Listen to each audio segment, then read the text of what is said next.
ya está. Y voy a, el micro lo dejo encendido, y una vez que yo comparto mi pantalla ya no veo, yo no puedo ver nada más que toda la pantalla. Si algún problema de conectividad de internet hay, ya lo dije el otro día, me avisan al WhatsApp, por favor, especialmente el Telegram. Voy a compartir mi pantalla.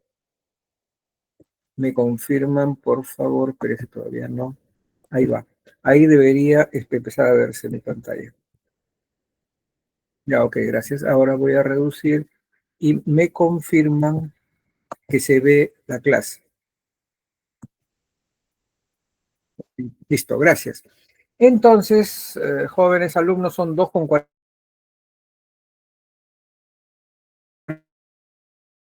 de la tarde, es suficiente de algo que afecta a la tarde. Eso podría ser también un factor importante a considerar, que esto está programado de 8 de la mañana a 10 de la mañana, esta actividad. Pero ya hemos hablado, y no vale la pena insistir mucho, sobre lo débil que son las programaciones de nuestra querida Universidad Nacional Mayor de San Marcos, porque deberían aproximarse a una realidad.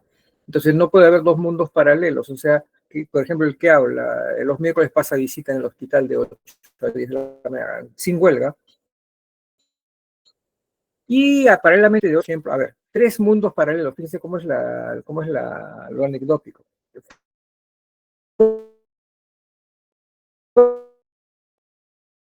Fuera de huelga, el que hace cita y algo más entre consultas, ya está. Además de esos San Marcos, tengo programado casi todo el año las prácticas de medicina interna de los miércoles de 8 a 10. Entonces ya tenemos dos cosas superpuestas que pueden adaptarse. De 10 a 12 estarían, si no hay huelga, los alumnos de ustedes, de semiología, en este capítulo. Y además está programado esta clase. Entonces hay tres, o sea, uno es como Dios en todos lados. Entonces uno está pasando la visita, está haciendo a las 8, dando clases a un grupo de medicina interna, que no son ustedes, sino de medicina interna, y además está en el auditorio 5 dictando clases, de lo cual no tiene ninguna lógica, o sea, hablando de temas de superposición. Pero no voy a invertir tiempo, solamente informar que en este mundo ya confuso, pre-huelga, en que está el Seguro Social, y que les anticipo que he tenido conocimiento que se va a radicalizar más la huelga de lo que ya está. Así que lamentablemente eso no es bueno para los pacientes, para el Seguro Social, en este caso para ustedes como alumnos, que cada vez van a ver más cortado, o esperemos que no por un tiempo prolongado, sus actividades, sus clases. Así que, como consejo, antes de comenzar, vayan, si las autoridades, sus encargados no hacen su tarea, porque su tarea de los encargados es hacer todo eso, flexibilizarlo sobre el camino. Hay una huelga, ya. ¿Qué pasa si hay huelga? Entonces, plan B.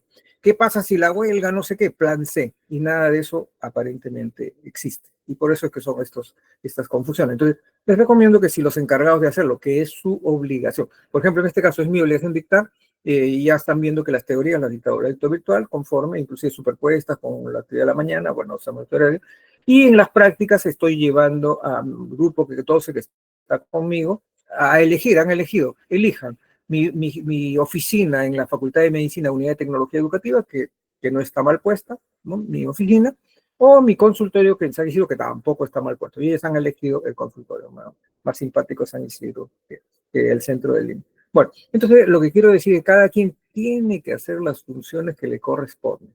Y bueno, entonces, pero si ellos fallan, entonces ustedes que son los clientes, los usuarios, los interesados, plan B, o sea, sugerencias, propuestas.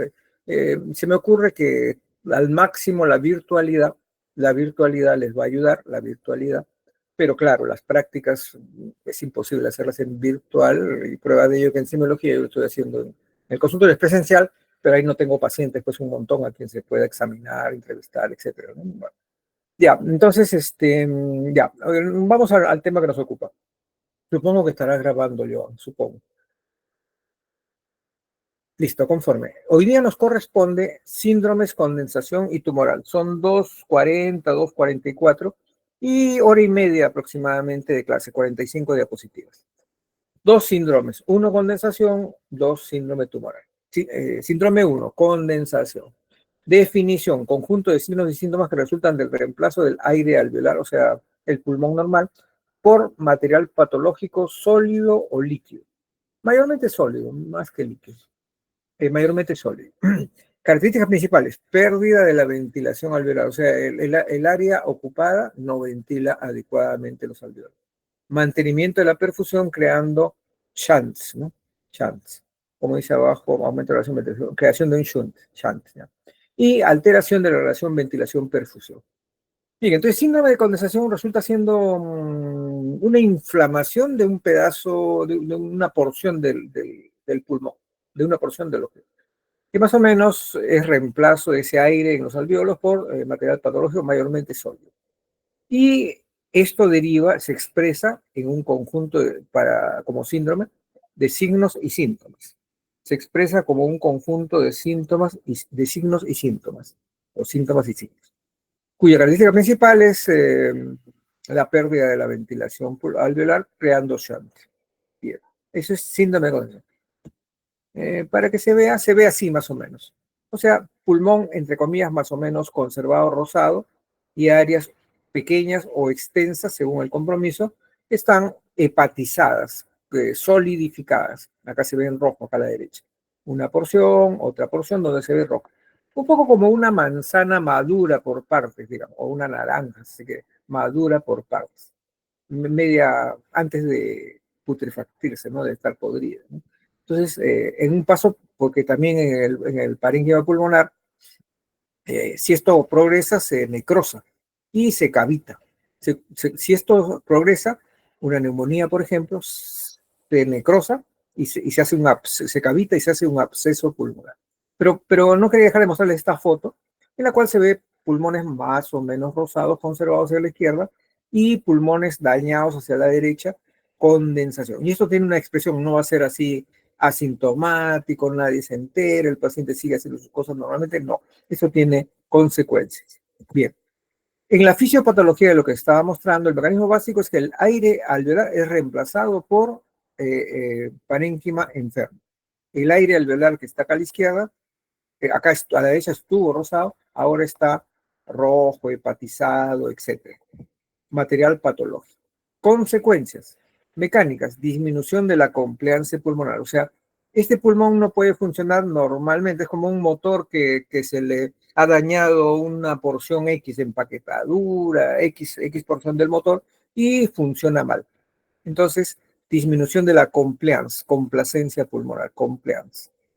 Mecánicas, ventilatorias, reducción del volumen pulmonar efectivo. Si el paciente hace una prueba funcional respecto a una espirometría, sople, entonces la capacidad vital forzada no va a ser 100%, 90%, y empieza a reducir cuanto más compromiso por su porcentaje de pulmón está comprometido. Gasométricas, conforme se va aumentando el compromiso pulmonar, se va dañando más pulmón, aparece la hipoxemia por shunt. O sea, pérdida de la ventilación, acá, derecha, y en esas mismas zonas pasa la sangre por los capilares sin oxigenarse bien, shunt intrapulmonar, ya. Y el shunt intrapulmonar empieza a generar hipoxemia, ya. Acústicas también, a la hora de examinar al paciente, tanto, ya les he hecho la clase el día lunes, percusión y auscultación, en ambos técnicas, hay cambios en la transmisión del sonido. En la parte acústica de percusión hay matidez.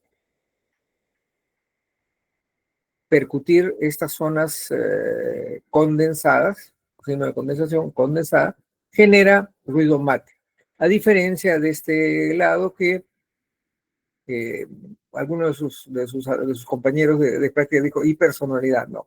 A este le hemos identificado como sonido claro pulmonar, cuando uno percute esta zona, sonido claro pulmonar.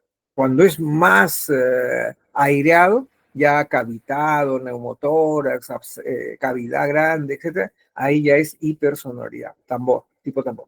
Pero en el intermedio, en el equilibrio, el pulmón normal genera un ruido llamado, no por mí, sino así está en la bibliografía, sonido claro pulmonar, cuando se percute. Y cuando se percute la zona enferma de esta forma condensada, se percute submatidez o matidez, según sea la extensión. Cambio de transmisión de sonido. Y también cuando uno ausculta, con el estetoscopio, acá pone el estetoscopio y escucha el murmullo vesicular en el lado normal, en la zona conservada. En cambio, cuando ausculta la zona patológica, hay cambios tanto en los ruidos continuos como en los ruidos discontinuos, o sea, los sonidos adventicios. Todo eso lo he explicado de la clase de Google. Ya. Bueno, entonces hay una serie de consecuencias fisiopatológicas de cuando hay condensación pulmonar. Condensación pulmonar, se condensa, se solidifica, si se quiere. Ya. Tipo de material patológico. Lo primero, lo que casi siempre hay es exudado inflamatorio, mayormente en la neumonía, que es lo más característico de esos síndromes de condensación. A veces hay sangrado, hemorragia pulmonar.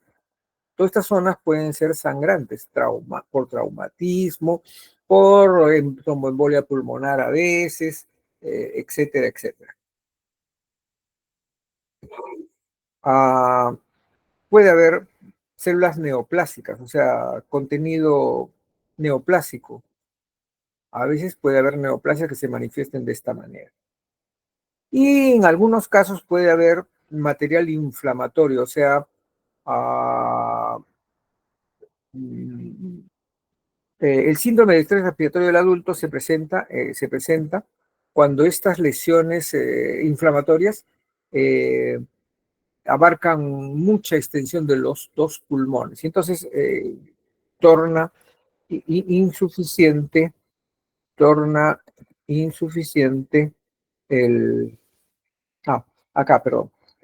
Tipo de patológico puede haber también proteínas como proteinosis alveolar. Entonces, la consecuencia fisiopatológica es el reemplazo del aire alveolar, acá, así fue en el lado derecho, así fue rosado, y a raíz de la enfermedad se cambia de aspecto más sólido, condensado, rojizo, etc. Ya. Respecto a las causas, el bloque superior es lo más común. O sea, las causas más frecuentes de condensación pulmonar son infecciosas. Las causas más frecuentes de condensación pulmonar son infecciosas y menos frecuentes las no infecciosas. Dentro de las infecciosas, lo más común a su vez dentro de ellas, de este grupo de infecciones, es la neumonía bacteriana. Streptococcus pneumoniae, Haemophilus influenza u otros gérmenes de la neumonía bacteriana. También puede haber neumonía viral que incluye al COVID, neumonía por hongos y también una forma especial de neumonía, de condensación infecciosa, que es la tuberculosis pulmonar, que no es, que a diferencia de los primeros que suelen ser agudos, pocos días de evolución, 3 días, 5 días, una semana, neumonías agudas. En cambio, la tuberculosis es un proceso más crónico, semanas y meses de enfermedad. Pero también la tuberculosis también puede dar lesiones parecidas, ¿sí? Y confundirse con neumonía. Es una forma de neumonía crónica la tuberculosis. También forma parte del grupo de causas infecciosas más comunes. Respecto a lo no infeccioso, que es menos común, infarto pulmonar.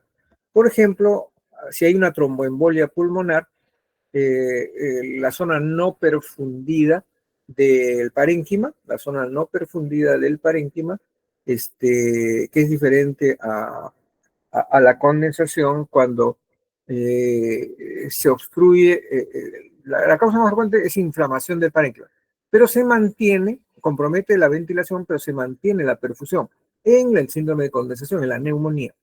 Pero en la tromboembolia pulmonar, que es lo más, o el infarto pulmonar, consecuencia de tromboembolia, es diferente, es lo opuesto. Se obstruye la perfusión, o sea, tromboembolia vascular, perfusión, se obstruido. Y a raíz de eso se produce un infarto, que se termina necrosando. Es lo inverso. Entre shunt, que es lo primero, y lo otro que es espacio muerto en realidad, que ventila y no oxigena. Bueno, causa una infección de infarto pulmonar, hemorragia pulmonar, neoplasias pulmonares, proteinosis alveolar y distrés respiratorio agudo. Distrés respiratorio agudo. ¿Qué manifestaciones clínicas hay en el síndrome de condensación? Hay síntomas respiratorios y sistémicos, o sea, no respiratorios. Cuando hay condensación, básicamente estamos hablando de neumonía. De esto estamos hablando. Digamos 80, casi 90% de causas de síndrome de condensación, estamos hablando de la neumonía bacteriana. Ustedes eso lo van a ver cuando hagan medicina interna, capítulo de respiratorio, lo van a ver como neumonía, como varios tipos de neumonía. Neumonía adquirida en la comunidad, o sea, la neumonía común en cualquier persona, ¿no? En su domicilio, su trabajo, etcétera. Neumonía adquirida en la comunidad. Otra forma de neumonía es la neumonía intrahospitalaria. Entonces, una persona que entra a hospitalizarse por fractura de cadera, pues se va a operar de la vesícula, porque va a dar a luz una gestante, etcétera, etcétera. Y en el interior del hospital se infecta, o sea, se contagia, se infecta de una neumonía de gérmenes hospitalarios, se llama neumonía intrahospitalaria. Es diferente en su origen de los tipos de gérmenes y en su tratamiento y en su gravedad también. La neumonía intrahospitalaria es mucho más grave que la neumonía extrahospitalaria, o sea, la neumonía adquirida en la comunidad. Y existen otras formas también de neumonía asociada al ventilador, neumonía en pacientes inmunocomprometidos. Hay toda una gama ahí que ustedes van a ver, de opciones, de posibilidades que ustedes van a ver cuando hagan el curso siguiente de medicina interna. Ya es nosografía, o sea, las enfermedades propiamente. Ahorita no están viendo ustedes las enfermedades, ustedes están viendo cómo redactar una buena historia clínica, tanto en la anamnesis como en el examen físico, y cómo agrupar esos datos en síndromes, que es donde estamos ahora, en respiratorio. Y el que habla está desarrollando síndrome de condensación en el primer turno, acá estamos, y en la segunda mitad voy a hacer síndrome tumoral. Síndrome tumoral. Entonces ahorita estamos en síndrome. Y decía de que la causa más frecuente de síndrome de condensación es la neumonía bacteriana con sus diferentes subdivisiones que acabo de mencionar. Ya. Y entonces, en base a el problema, al tipo de problema, a la causa final, que es la enfermedad, en base a eso vienen los síntomas en el síndrome respiratorio. Disnea, tos, expectoración y dolor pleurítico o dolor pleural. Uh, la disnea en el síndrome de condensación es progresiva, inicialmente fuerte, pero progresiva, pero en corto tiempo. O sea, no es una disnea, por ejemplo, de un proceso crónico.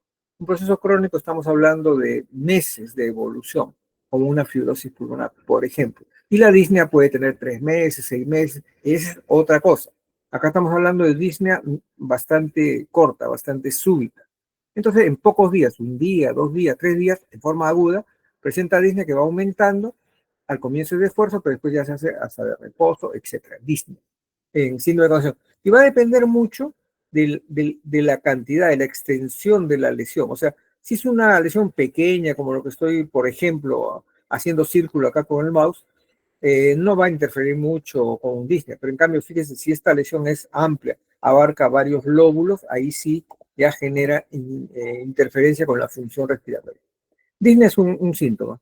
Otro síntoma importante es la tos, seca o productiva. Mayormente debería ser productiva, porque la tos seca mayormente relaciona con inflamación de la vía aérea superior. No siempre, pero mayormente con la garganta, vía aérea superior, senos paranasales, etc. Mayormente seca en relación a la falta de expectoración. Y la expectoración es variable según la etiología. Es mucho más grande, mucho más voluminosa la cantidad de expectoración, cuanto más extensión pulmonar compromete. Si es bilateral la neumonía, o sea, una bronconeumonía, si es más bilateral, si es más amplia en sus lesiones, como esto, digamos, amplia, varios lóbulos, pero esto también hasta puede extenderse más todavía. Cuanto más amplia es, mayor expectoración puede producir.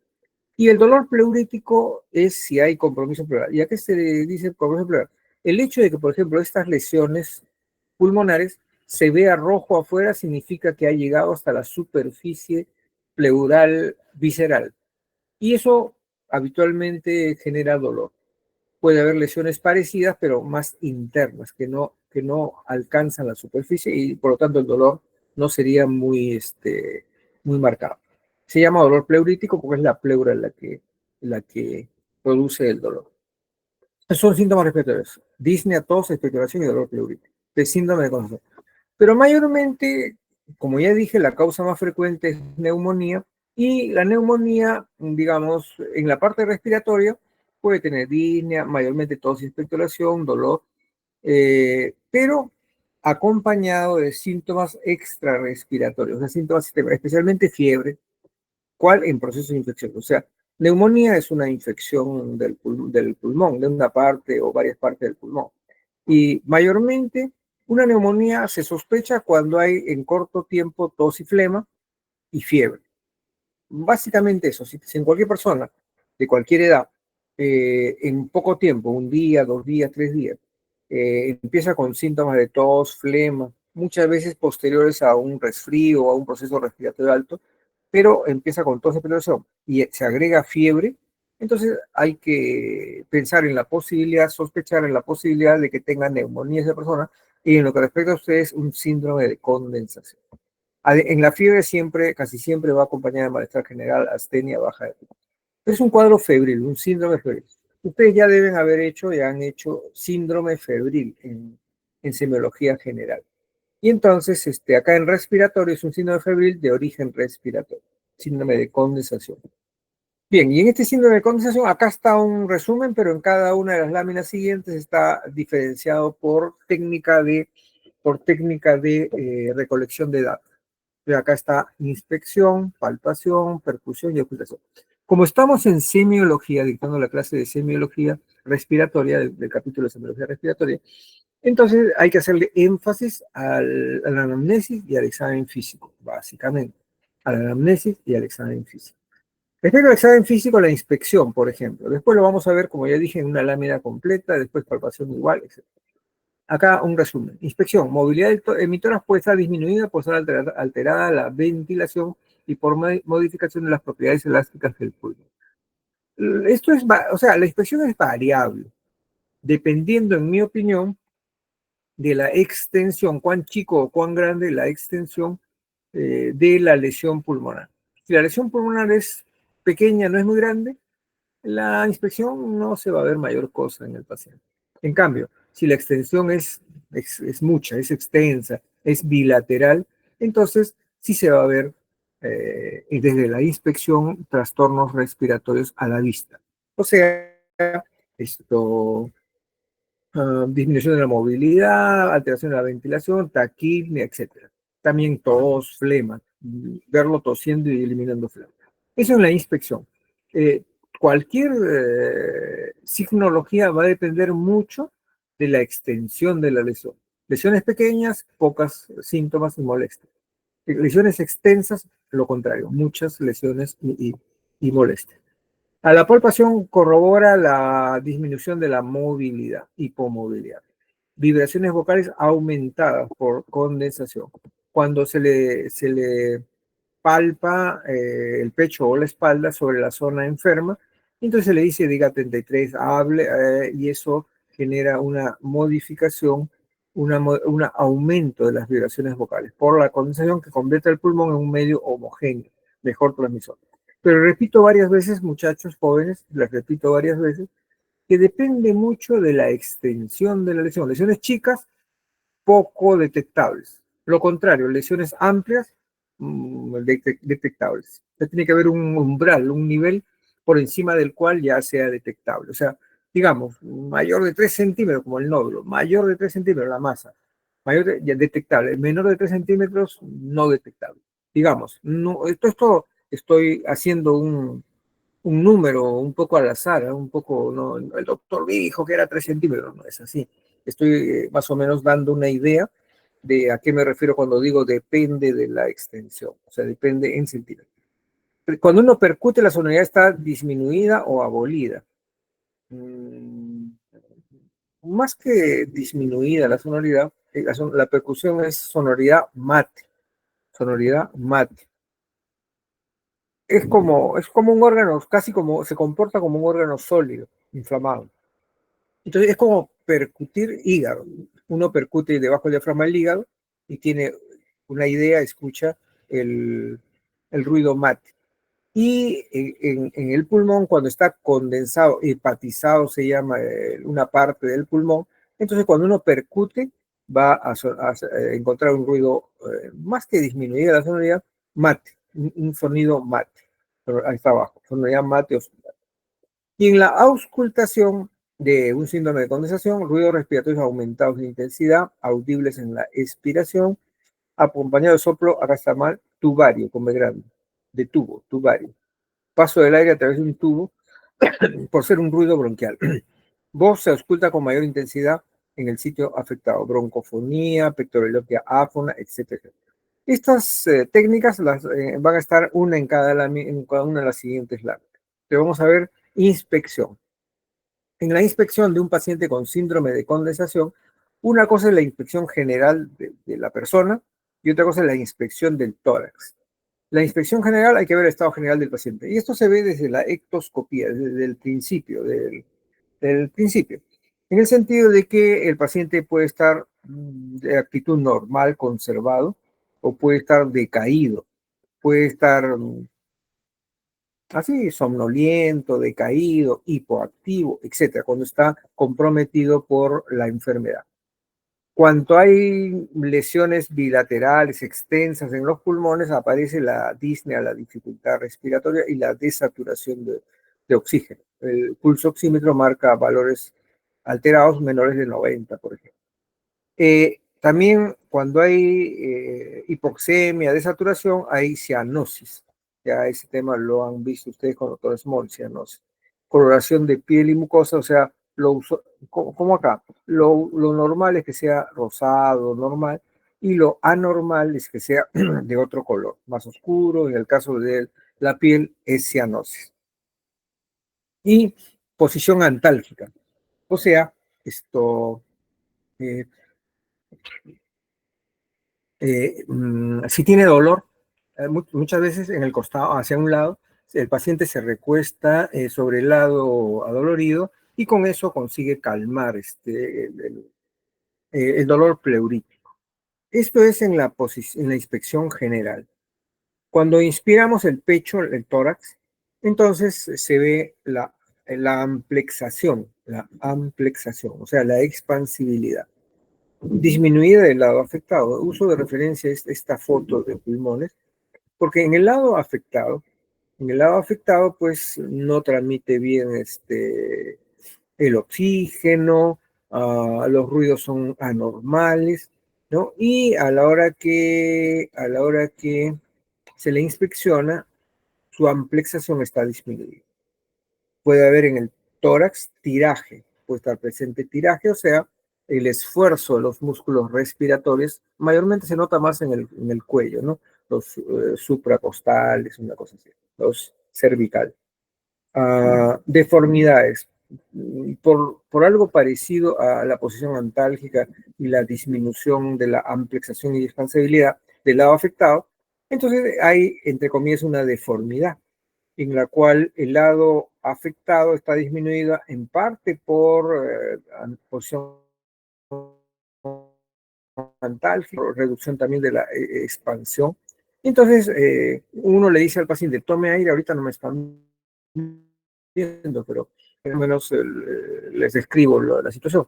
Si uno le dice al paciente, toma aire, pero se levanta más un hombro que el otro, o sea, expande más un hombro que el otro. Y eso se parece a cuando uno está mirando la radiografía de tórax o un video, por ejemplo, del tórax del paciente, en la cual tome aire, toma, pero el lado sano amplexa más, extiende más y el lado enfermo lo contrario.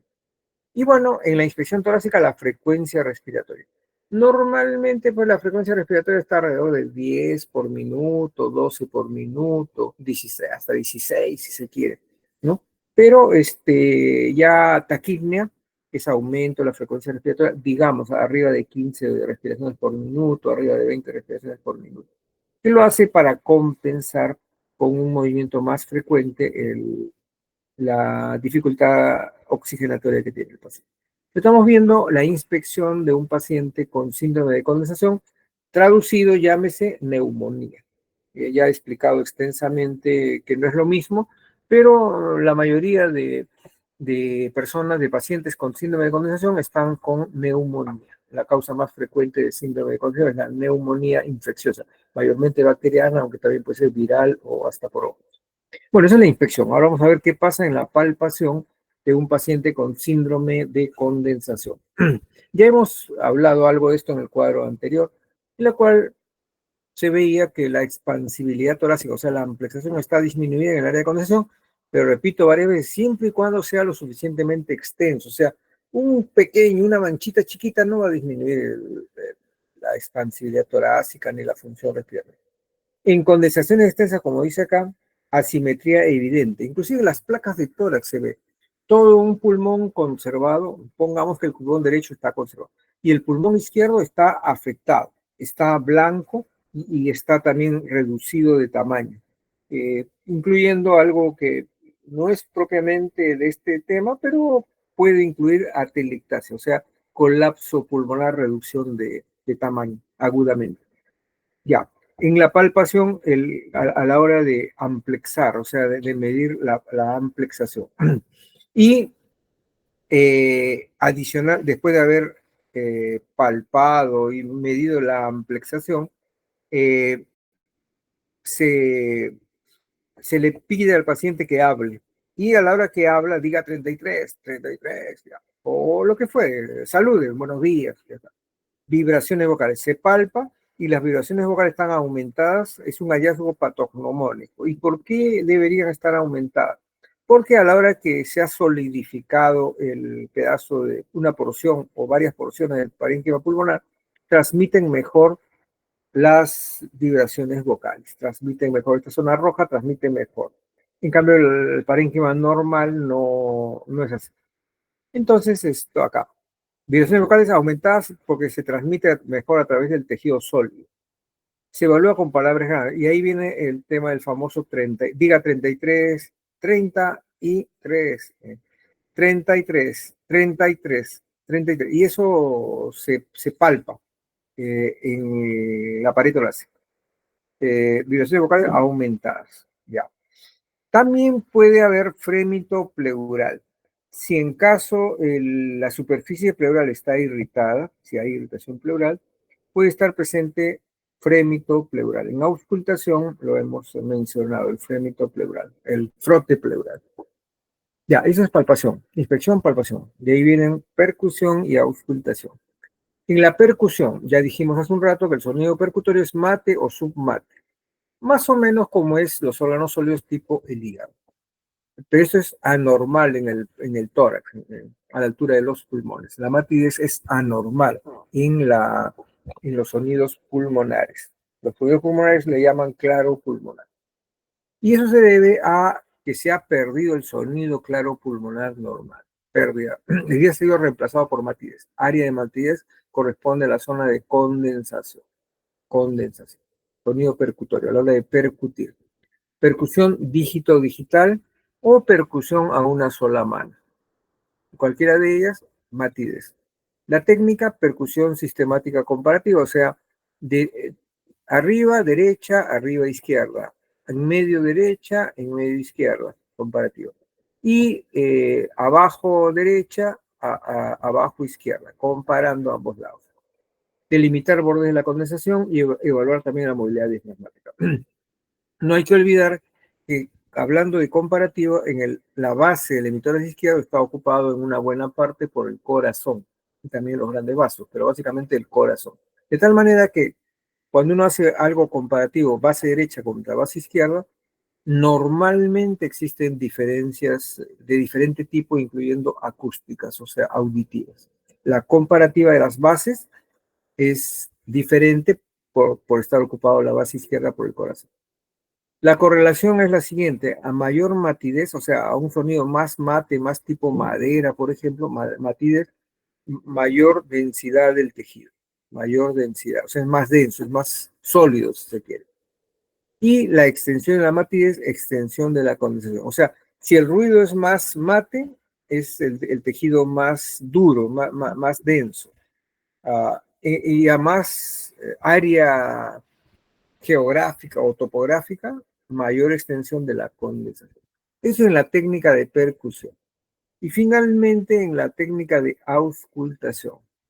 En la técnica de auscultación, ya les he dicho yo, cuando hice la clase de auscultación el día lunes, de que la auscultación de los pulmones normales son ruidos continuos, se escucha ruido inspiratorio, inspiración y expiración, pero más corto. La expiración normalmente se escucha más corta normalmente.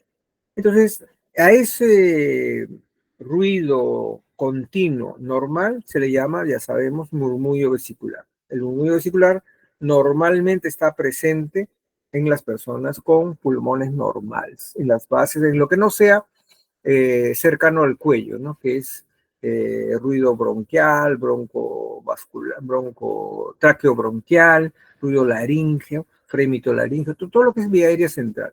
Pero del cuello, o sea, del esternón hacia abajo, hacia la periferia, estamos hablando de murmullo vesicular, tanto del pecho como del espalda. Y cuando hay condensación, este murmullo vesicular está disminuido o abolido en el área afectada, porque ya se ha perdido el pulmón, se ha secado, digamos, podría ser un término así muy burdo, pero orientador, se ha secado el, el segmento pulmonar afectado, se ha marchitado, se ha secado, se ha resecado. Y por lo tanto ya no funciona, funciona poco disminuido. Ya. Una cosa es de los ruidos continuos, murmullo vesicular y sus modificaciones, o sea, roncantes y sibilantes, son los ruidos continuos. Pero hay ruidos discontinuos, o sea, ruidos agregados, que son, por ejemplo, estertores, crepitantes finos, por ejemplo, subcrepitantes también. La diferencia entre los crepitantes y los subcrepitantes es el momento en que se presenta, el momento y la causa que origina los crepitantes y también los subcrepitantes. Roncos, si hay secreciones bronquiales, frote pleural, si hay compromiso pleural. Esto es en la auscultación de los ruidos continuos y discontinuos. Pero también se puede usar el estetoscopio para indagar, explorar la transmisión de la voz, o sea, broncofonía. Por ejemplo, diga 33, 33, ya, pero se escucha medio abombado, medio con eco. 33, 33, ya. Y en cambio, cuando hay condensación, se transmite más claro, 33, 33, o sea, así como se escucha. En cambio, la broncofonía normal es un poco resonante. 33, 33, o sea, resonante, grave. En cambio, el síndrome de condensación genera que la voz se escuche más clara, más nítida, y eso se llama broncofonía presente, a través del síndrome de condensación. También hay pectoralidad áfona, o sea, transmisión de susurro. Ahora diga 33, pero susurrando, bajito, bajito. Y entonces eso se llama pectoralidad áfona porque se escucha a pesar de que ha hablado en un volumen muy alto, en una intensidad muy baja, pero muy baja, áfona, muy callado, muy inaudible. Y egofonía es voz gangosa. En vez de que suene como A, suena como E. Suena como A, suena como E. Egofonía. Bien, entonces estamos viendo síndrome de ocultación, ya estamos terminando, perdón, el síndrome de condensación. Estamos terminando el síndrome de condensación, yendo a la parte radiológica, el parénquima pulmonar aumenta su consistencia, el aire alveolar es sustituido por líquido o sólido, mayormente sólidos, también por líquido. Se manifiesta radiológicamente como una opacidad homogénea de bordes más o menos delimitados. Según la extensión, el número de sacos nodulares afectados varía de forma, tamaño y grado. Entonces, radiológicamente se manifiesta como opacidad homogénea, de bordes más o menos bien delimitados. ¿Y por qué bordes más o menos bien delimitados? Porque suele seguir la división geográfica, si se quiere, o sea, segmentos, lóbulos, etc. Entonces, eso hace que los bordes sean bien delimitados, como acá. En la radiografía se va a ver, pero acá, por ejemplo, termina la cisura y hasta ahí es neto, y ya lo que contacte con ese borde pulmonar de la cisura está, entre comillas, normal y acá anormal. O como acá, por ejemplo, como este pedazo. Esto es rosado, normal, en la radiografía también se va a ver bastante así.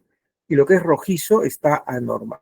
Entonces esta parte que estoy señalando con el mouse, esta parte, entonces claramente hay bordes delimitados de la lesión hacia abajo rojiza y hacia arriba mantiene indemne su parénquima pulmonar.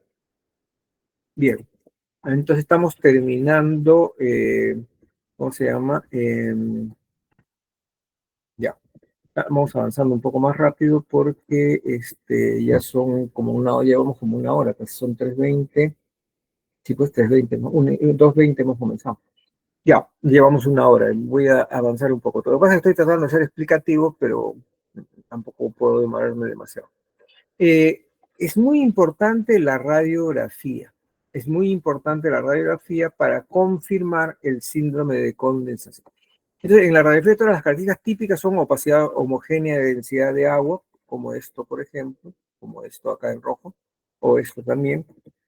Broncograma aéreo que es patognomónico. Broncograma aéreo es lo que está señalado con las flechas. Eso es broncograma aéreo. O sea, la visualización de las vías aéreas de los bronquios inmerso dentro, sumergido dentro de la opacidad segmentaria de condensación. Acá se ve un poquito menos, pero algo también se ve. Eso es broncograma aéreo. Patognomónico de síndrome de condensación. Límites difusos o netos según la localización. Eso ya lo acabamos de hablar, o sea, bordes definidos. Bordes definidos. Signo de la silueta si hay compromiso mediastínico. Se refiere a que si la neumonía está en el parénquima que está vecino al mediastino, entonces hace como continuación del mediastino o de la silueta cardíaca, también, signo de la silueta. Respecto a patrones radiológicos de la condensación, alveolar, opacidades confluyentes mal definidas, alveolar, como esto, confluyentes mal definidas, alveolar. Lobar, consolidación completa del lóbulo. Un poco se puede ver más o menos en esta tomografía, un poco. Pero sin ser radiológico, como esto, por ejemplo.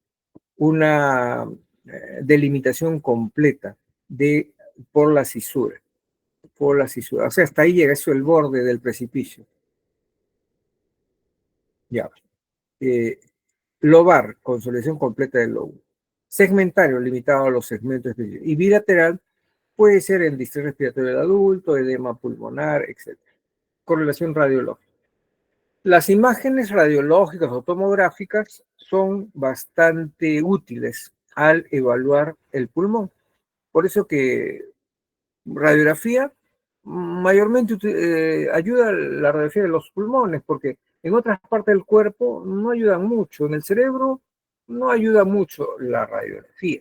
En el cerebro necesariamente se pide siempre tomografía para ver el contenido del cerebro. En cambio, la radiografía muestra los huesos, muestra el cráneo, no muestra el cerebro, en el cerebro. En el abdomen algo ayuda cuando está, ¿no? Oclusión intestinal, no, cosas muy groseras. Pero para lo habitual no ayuda mucho tampoco la radiografía. Ayuda más la ecografía en el abdomen. La ecografía ayuda a la tomografía computarizada y algunas veces la resonancia magnética. En cambio, en el caso de los pulmones, entre radiografía, que es una sola imagen, posterior anterior, por ejemplo, de repente otra lateral, pero una imagen. En cambio, una tomografía, actualmente las tomografías mayormente tienen más de 300 cortes, más según el grosor del corte, 0.1 centímetro, o sea, 1 milímetro, 2 milímetros, según el grosor del corte, es la cantidad de imágenes que proporciona una tomografía. Entonces no hay punto de comparación entre una tomografía multicorte, como actualmente se hacen más de 300 cortes, como el que estamos viendo acá a la derecha, 300 cortes, a una sola imagen. Pero de todas maneras tiene su utilidad todavía la radiografía de tórax, tiene su utilidad. En cambio, la tomografía es mucho más fina, pero no hay tantos tomógrafos. Vas a alguna ciudad, tomografía no hay en ese pueblo, no hay. Pues. Entonces tienes que ir a buscar tomografía a otra ciudad, a la capital del departamento, etcétera, etcétera. En cambio, radiografía hay mucho más. Y ecografía actualmente ha aumentado enormemente la cantidad de ecógrafos, hasta portátiles, ¿no? Muy, muy pequeños los ecógrafos. Bueno, siempre en condensación. Exámenes de laboratorio. Hemograma completo, leucocitos en la infección, en la neumonía, velocidad de sedimentación elevada por la inflamación, proteína C reactiva, gases arteriales, hipoxemia, alcalosis respiratoria, cultivo del esputo, hemocultivo. O sea, el laboratorio orientado a las infecciones especialmente. En rayos, imágenes, lo acabamos de mirar, tomografía computarizada, mejor definición, eh, extensión. Ecografía pulmonar, evaluación de las concentraciones periféricas. La ecografía en pulmones no es tan útil como lo es en el abdomen o ginecología, la ecografía. Básicamente nos ayuda con lo que es lesiones pulmonares periféricas. Ahí nos ayuda la ecografía en el tórax, en derrames pleurales, neumotórax, tumores pulmonares periféricos y en este caso consolidaciones periféricas. Y en microbiología, tinción de gram del esputo, cultivo del esputo, antígenos urinarios, legionela, neumococo. O sea, según la sospecha, en este caso de neumonía, los estudios de laboratorio e imágenes ayudan a aclarecer el diagnóstico. Respecto a un diagnóstico diferencial de un síndrome de congestión, tenemos un síndrome de congestión, entonces hay que diferenciar con síndrome pleurítico y obstructivo de vías aéreas, restrictivo, otras consolidaciones. Bueno, hay una serie de considerandos. El síndrome pleurítico, el dolor es más intenso, frote pleural. Mayormente estamos hablando de derrame pleural, pleuritis y derrame pleural. Se parecen un poco, pero son diferentes en esencia con el síndrome de condensación. El síndrome de condensación es, pues, un segmento del pulmón condensado y la cavidad pleural está la superficie pleural está conservada. En cambio, por ejemplo, si tenemos esta radiografía de la izquierda, corresponde pues a una neumonía, como se ve en la otra imagen. Pero algunas veces no se puede, teniendo esta imagen como está en rojo, en el círculo rojo, definir si solamente es parénquimal o también hay un componente pleural, un contenido pleural. Y entonces hay que utilizar criterios para definir si hay un compromiso pleural, o sea, si hay derrame pleural. Dolor más intenso porque la pleura está inflamada, flote pleural, o sea, el ruido pleural, y a través de radiografía diferenciar entre derrame y consolidación, a través de imágenes radiológicas simples o tomográficas. El síndrome pleurítico. Síndrome obstructivo, bueno, es básicamente medio fácil diferenciarlo. Expiración prolongada, ruidos sibilantes, hiperinsuflación compensatoria, etc. El síndrome restrictivo, patrón más para fibrosis pulmonares, patrón intersticial, crepitantes difusos bilaterales, progresión más lenta. Y hay otras consolidaciones, condensaciones, neoplasias de crecimiento progresivo, infarto pulmonar, hemorragia, etc. Son diagnósticos diferenciales por cada una de estos síndromes u otras posibles causas del problema pleuropulmonar. Y ahí está la última de esta primera parte, ¿eh? De condensación. Yo creo que esas son menos láminas, pero es un poco más compleja la explicación del síndrome de condensación. En cambio, el síndrome tumoral es un tumor, ¿no? Ya está. Benigno, maligno, ya está. Suena, no suena, o sea, por ahí no es tanto en el nivel semiología complejo el síndrome tumoral pulmonar. Más complejo es para medicina interna. Hay 20.000 consideraciones, hasta el cáncer con sus marcadores biológicos actuales. Hay que hacer estudios especiales, ya les voy a hablar un poco de eso más adelante. Pero lo que quiero decirles es que más semiológico es el síndrome de condensación. Para confirmar que se trate de una condensación, de una solidificación, si se quiere, de un segmento del pulmón, y en el cual hay que confirmar eso y además descartar que no haya eso o, eh, o esté, digamos, mixto, pleuropulmonar, o sea, que sea pulmonar, que sea pleural o que sea mixto la lesión. Todo eso es por semiología, hay que determinarlo especialmente y no depender de radiografías y tomografías. Esta es la última lámina, enfoque diagnóstico integrado, anamnesis dirigida, o sea, inicio y evolución de los síntomas. Es diferente algo de 1, 2 o 3 días de evolución de algo de semanas o meses.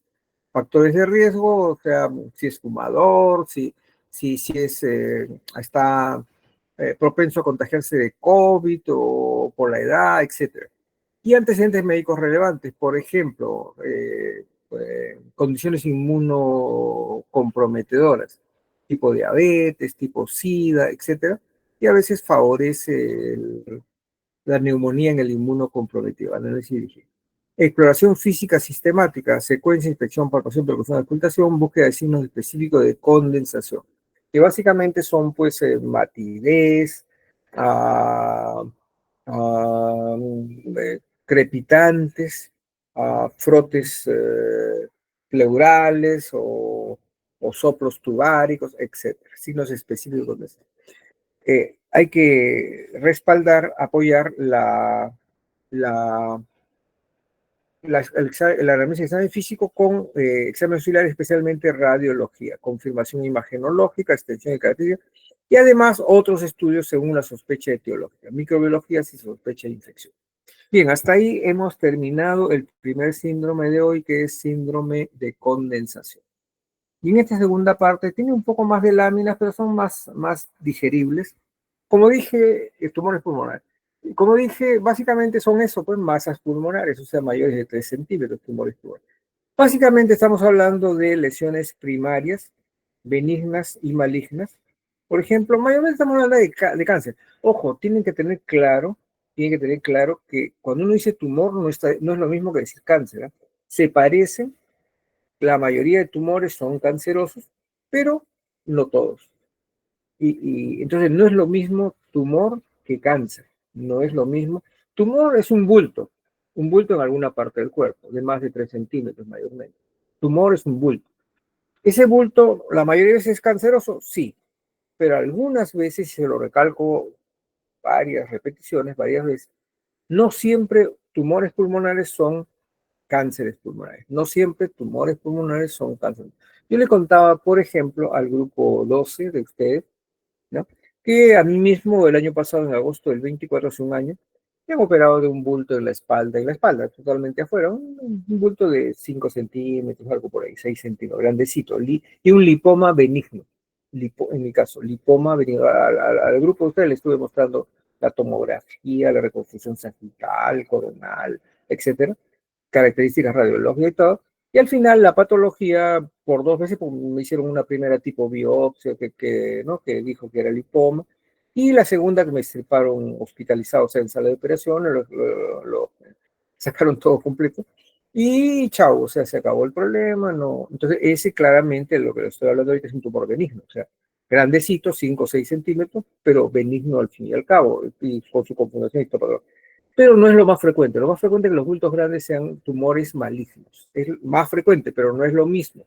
No es lo mismo decir tumor que decir maligno. No es lo mismo, porque puede haber tumores benignos. Y también hay la posibilidad de que en el pulmón haya tumores metastásicos. Bueno, no sé cuán frecuentes sean los metastásicos. Bueno, pero lo concreto es de que puede haber tumores primarios del pulmón o metastásicos, o sea, que hayan recibido extensiones metástasis de otras partes del cuerpo. Esto es síndrome tumoral. A ver, conceptos fundamentales. Tumor benigno, crecimiento localizado, respecto a los límites tissurales, o sea, no es maligno. ¿Qué es el tumor benigno? El que no es maligno. ¿Y qué es maligno? Es el crecimiento neoplásico, pues invasivo, con capacidad de metástasis local y a distancia. Y que hay que, desde la evaluación inicial, formular una presunción diagnóstica. Formular una presunción diagnóstica. O sea, ¿me parece benigno o me parece maligno? Por criterio de precaución, es mejor exagerar, manejar hasta que no se demuestre lo contrario, considerar los tumores como malignos. No estoy diciendo que todos los tumores sean malignos, estoy diciendo que es mejor proceder como si fueran malignos, y cuando se confirme, se descarte en este caso, se confirme que es benigno, entonces ya cambiar el rótulo del tumor. Y lo cual sí lleva a aceptar que cuando hay un tumor medio grande, la primera posibilidad suele ser tumor maligno, pero solo la primera posibilidad, no necesariamente absoluta, o sea, confirmado, solo confirmado con el resultado histopatológico. Los tumores benignos, por ejemplo, en porcentaje le ponen, que me parece correcto, 5 a 10% de las masas pulmonares, tumores benignos, amartoma pulmonar, adenoma bronquial, neurofibroma, rara. Y ojo que acá están poniendo solamente los tumores propiamente dicho, no están poniendo tumores infecciosos. Un tumor infeccioso parasitario frecuente en nuestro país es el quiste hidático, es un tumor benigno, tumor quístico, y no es ninguno de estos. Entonces acá están hablando de los tumores sólidos, digamos. Tumores malignos, 90-95% de masa pulmonar, cáncer pulmonar, carcinoma broncogénico, metástasis pulmonares secundarios, mesotelioma pleural, aunque esto es pleural y no probablemente pulmonar, y linfoma pulmonar, por ejemplo. Entonces, el tema cuando uno encuentre una masa en alguna parte externa del cuerpo, del tórax en este caso, o interna, mayormente por radiografía o tomografía, lo primero que hay que buscar es diferenciar criterios de benignidad y malignidad hasta que se tenga ya la confirmación definitiva mediante una biopsia. Bien, más o menos lo anterior, ya para no retrasar mucho, y además ustedes van a ver esta grabación, la van a ver con lo que estamos mirando. Entonces ahí pueden con calma hacer pantallazo y con calma ver. Pero no me parece estar hablando mucho sobre estos detalles de tipos de tumores. Y a mí me gusta bastante, yo en el hospital, en el que participo en el grupo programa interdisciplinar, multidisciplinario de manejo del cáncer pulmonar. Ahí nos reunimos los lunes, ahora por pandemia no, pero por pandemia no, pero por huelga no. Entonces, pero nos reunimos los oncólogos, que son los dueños del programa de cáncer pulmonar, los oncólogos, cirujanos de toras, que son los que operan, los neumólogos, que somos los clínicos pulmonares, los radioterapeutas, los anatomopatólogos, etcétera. Nos reunimos especialmente los tres primeros, oncólogo, neumólogo y cirujano de toras, especialmente los tres tipos de especialistas. Y vemos todo este tipo de cosas, biopsias y qué hacer con este paciente, acá más allá. Es un tema que a mí yo lo hago bastante, me gusta, ¿no? De tratar estos. Y entonces, amartoma pulmonar, un pico cartilaginoso, graso, etcétera, 40-60 años, adenoma bronquial, endobronquial, carcinoide, localización central, son tipos de tumores benignos. Para el nivel de ustedes de pregrado, introducción a la medicina interna, a la clínica médica, medicina interna, no se necesita tanto detalle. Simplemente lo concreto es tumores benignos como estos, amartoma, adenoma y otros tumores, fibroma, hemangioma, lipoma. Ya les he comentado el caso mío, incluso lipoma benigno, extirpado en agosto del año pasado, ahí acabó el asunto, etc. ¿No? Entonces, tumores benignos. Nadie muere de un tumor benigno. Nadie muere de un tumor benigno. Lo contrario de los tumores malignos. Y por ejemplo, acá dice diagnóstico de tumores benignos del pulmón. ¿Qué es la placa de tórax? Lesión lítica intraósea, bueno.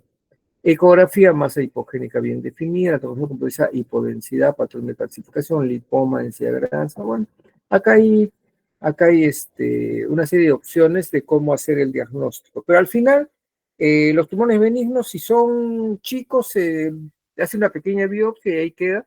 Y son medio grandes significa de 3 centímetros para arriba, 4, o sea, 3, 4 centímetros para arriba, hay que sacarlos mejor, para que ahí quede el asunto y nada más.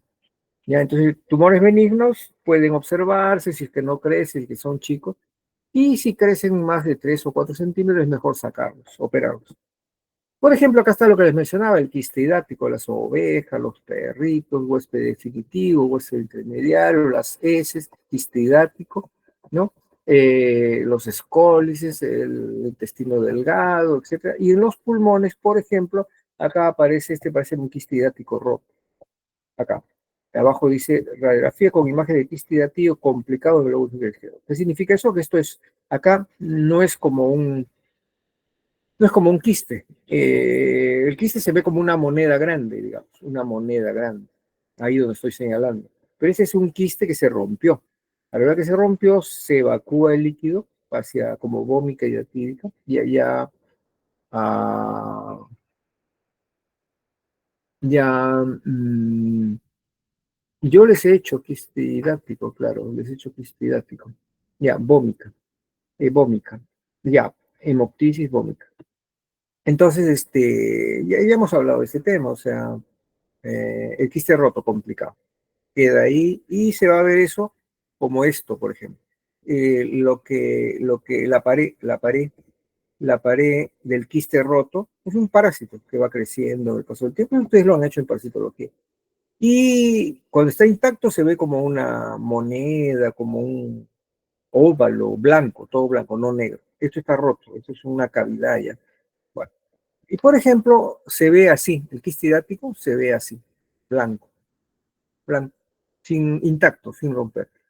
Esta es una radiografía de trabajadores mineros que yo chequeo por miles, no por cientos, sino por miles, en una subespecialidad que tengo de ocupacional. Yo hago neumología ocupacional, hago bastante presupuesto. La mayor parte de mis ingresos probablemente venga de eso, más que en el hospital, más que en la universidad. Entonces, porque hay bastante demanda de neumología ocupacional y hay pocos neumólogos que les guste mucho este tema ocupacional, pero es muy importante.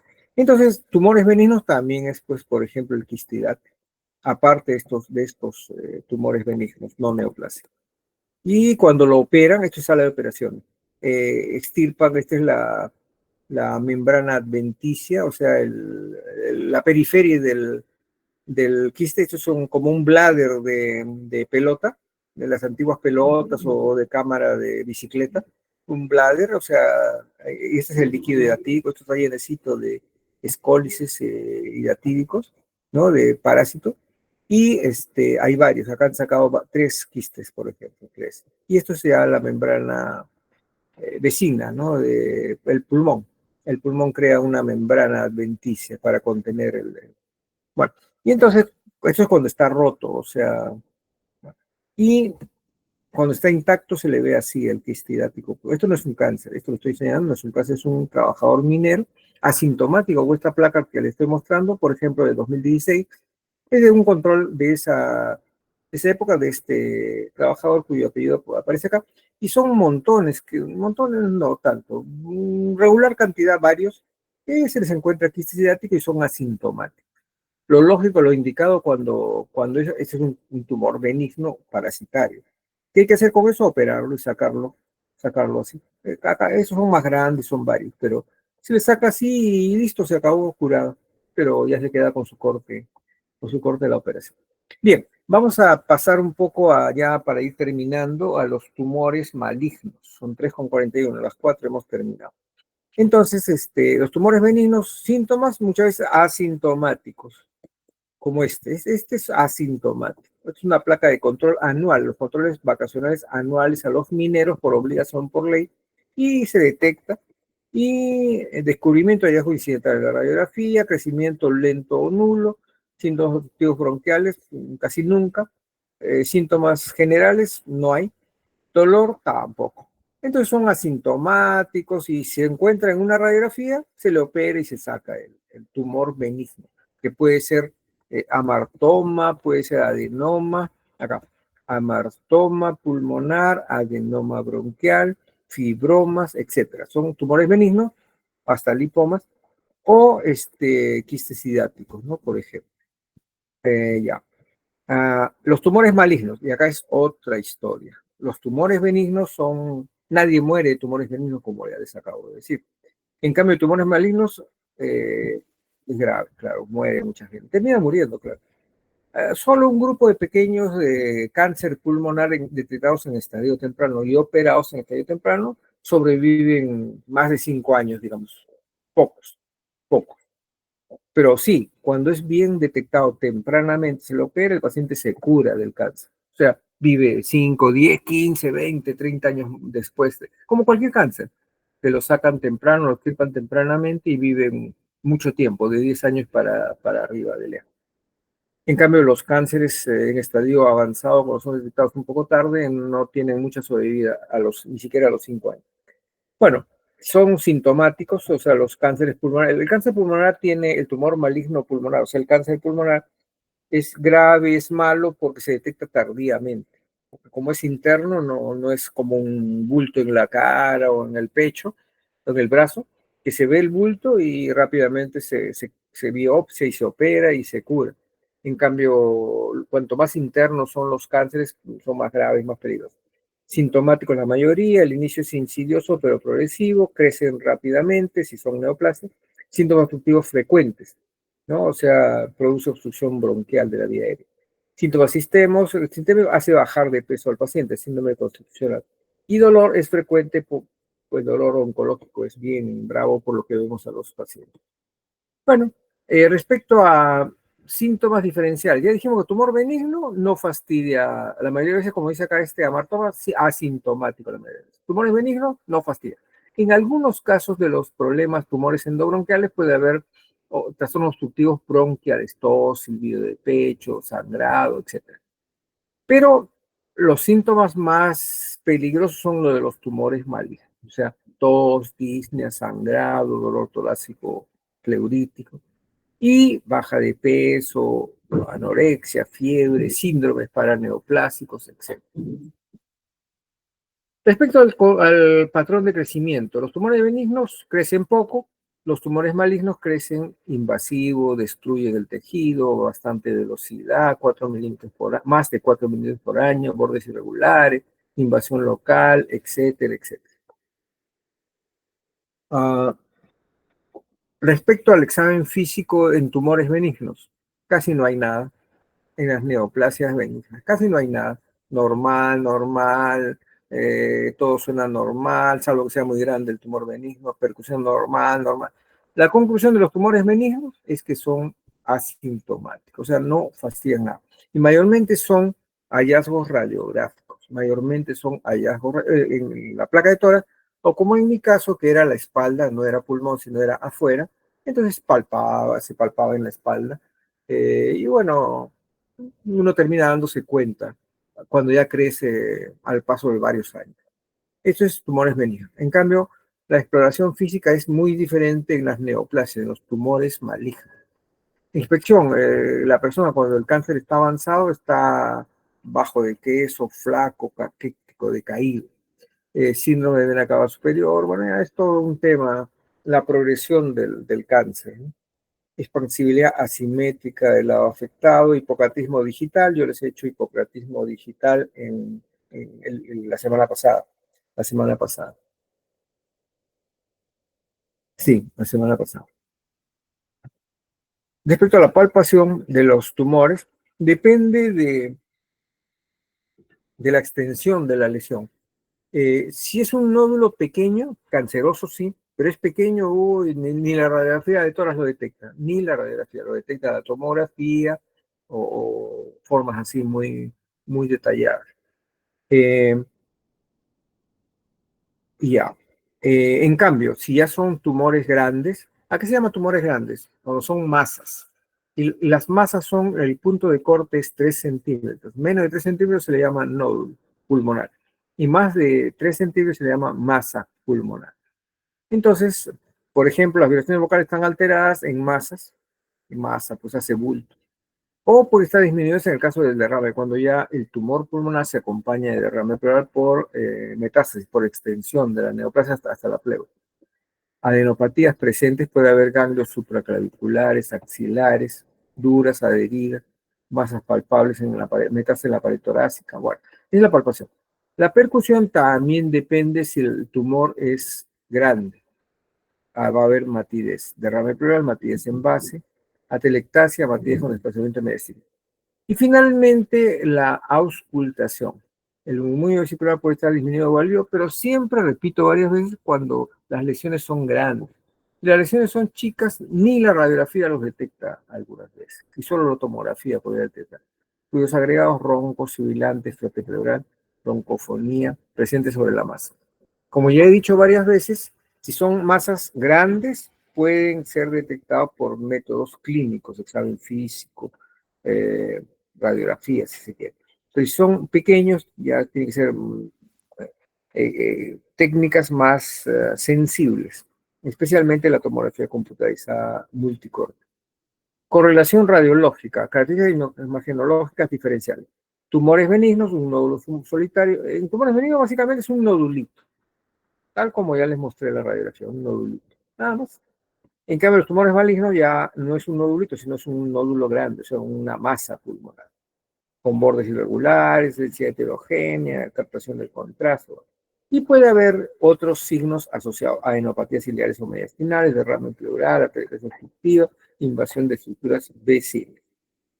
Respecto a benignidad versus malignidad en la lesión, hay factores predictivos diagnósticos. Por ejemplo, cuando tenemos una lesión, un nódulo pulmonar, digamos, que puede ser maligno o benigno, y si decimos que tiene menos de 35 años, es un joven, un adulto joven.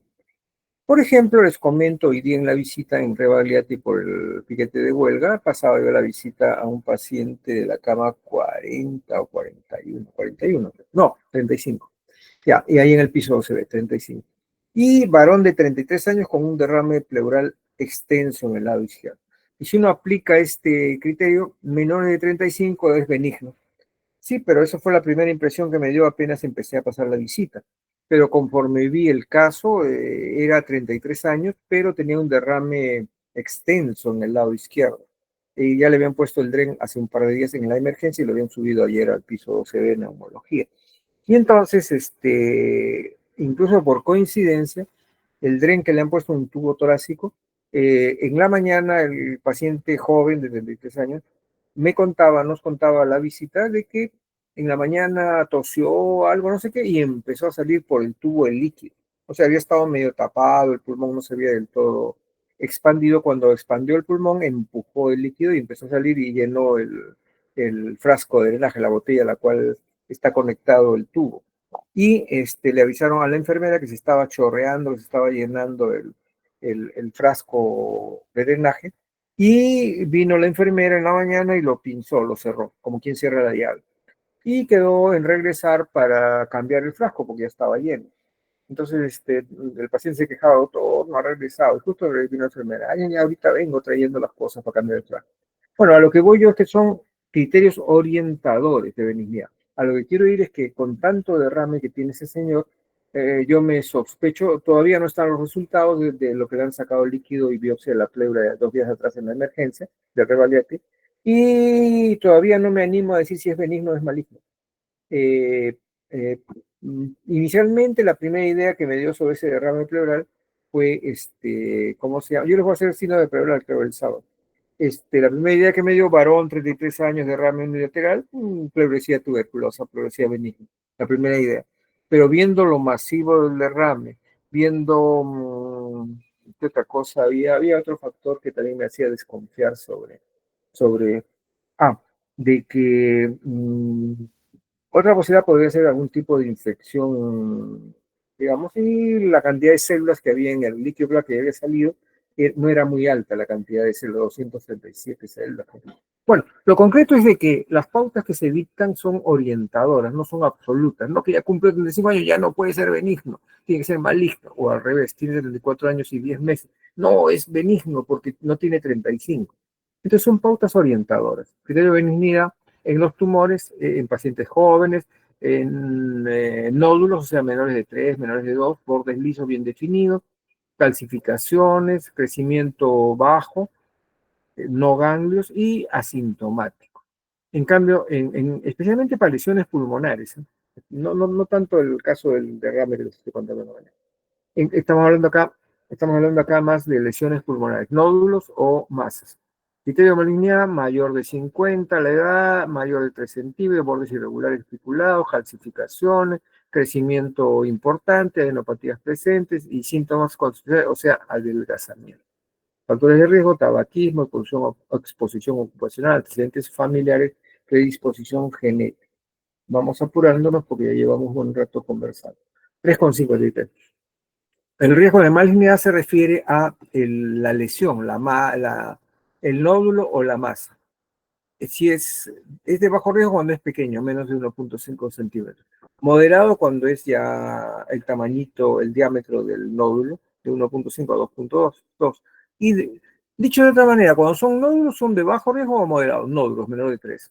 Y mayor de 3 es de alto riesgo. O sea, es poco probable que las lesiones benignas crezcan arriba de 3, aun cuando de todo hay, ¿no? Y les podría hablar mucho rato, pero evidentemente la idea no es hablarles demasiado.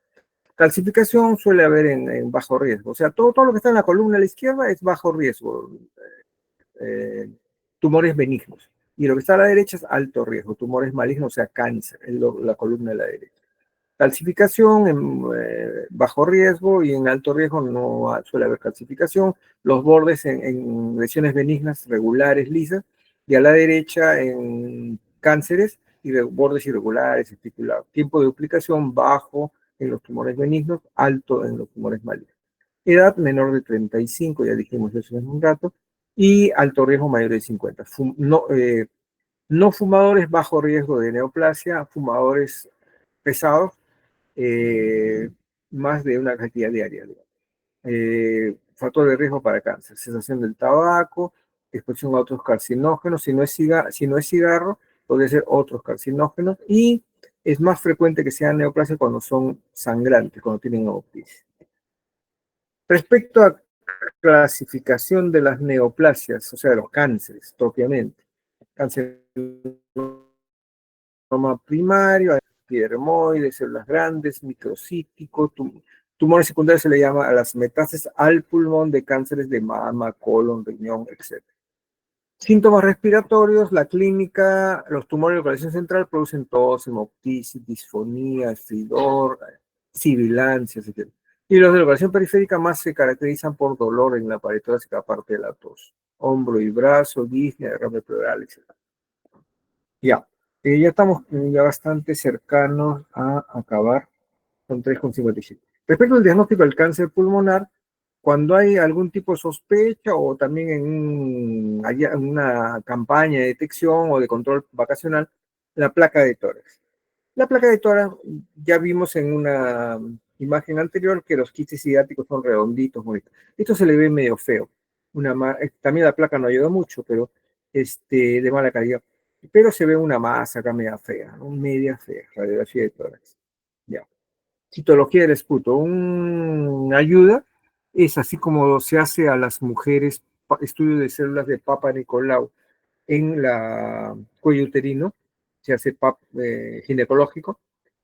También se puede hacer en otros líquidos y secreciones corporales, por ejemplo, PAP en esputo, se puede hacer en pacientes de riesgo, en fumadores se puede hacer Papa Nicolau en esputo. Pero mucho más sencillo que una placa de tórax es una tomografía computarizada del tórax, en la cual se ve el corte axial bajo. Este es el corazón, este es el hemitórax derecho, este es el hemitórax izquierdo, y claramente se ve acá un nódulo o una masa. Habría que medir su tamaño final, ¿no? Total. Y si es menor de 3 centímetros es nódulo, si es mayor de 3 es masa basal derecha. Para ayuda, se usa el PET scan. Según entiendo, ustedes ya han hecho radiología y ya saben lo que es una tomografía por emisión de positrones, el PET scan, que como se ve claramente en esta imagen, pues es bastante captador, tiene metabolismo aumentado. Y entonces la lesión, cuando se le hace un PET, un estudio de PET scan, tomografía de emisión de positrones, pinta así y su cuantificación es elevada. Ya, entonces una cosa son las imágenes y otra cosa es ya la biopsia. Y hay dos formas de hacer biopsia en tumores pulmonares. Uno es por vía aérea, o sea, broncoscopía, y otro es por vía transtorácica, o sea, punzando. Uno es por la boca, digamos, por la boca. Se entra el endoscopio, llega a la tráquea, bronquios, y otro es punzando, pinchando la pared anterior o posterior del tórax.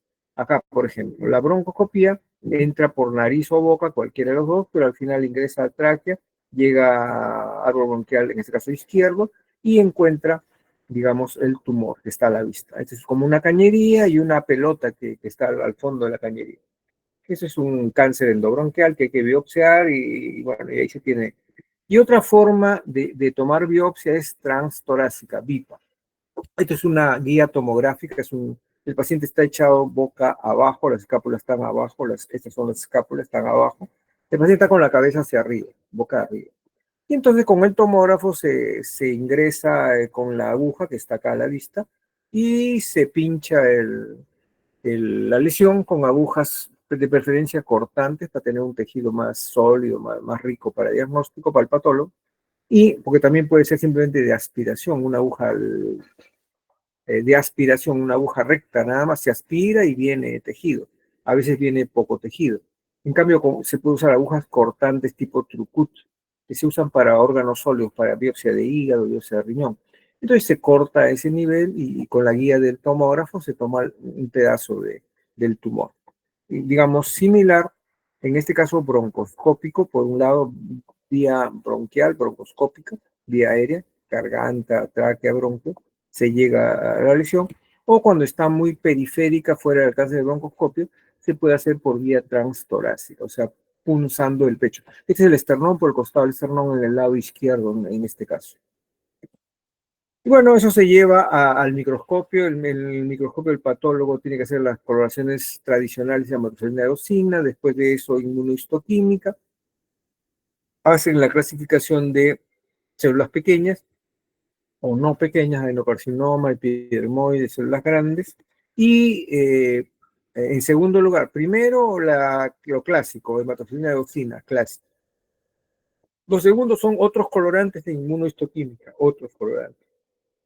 Y la tercera línea, que ya no tiene poco tiempo, tiene fácil más de 10, 20 años en el mundo y en el Perú también.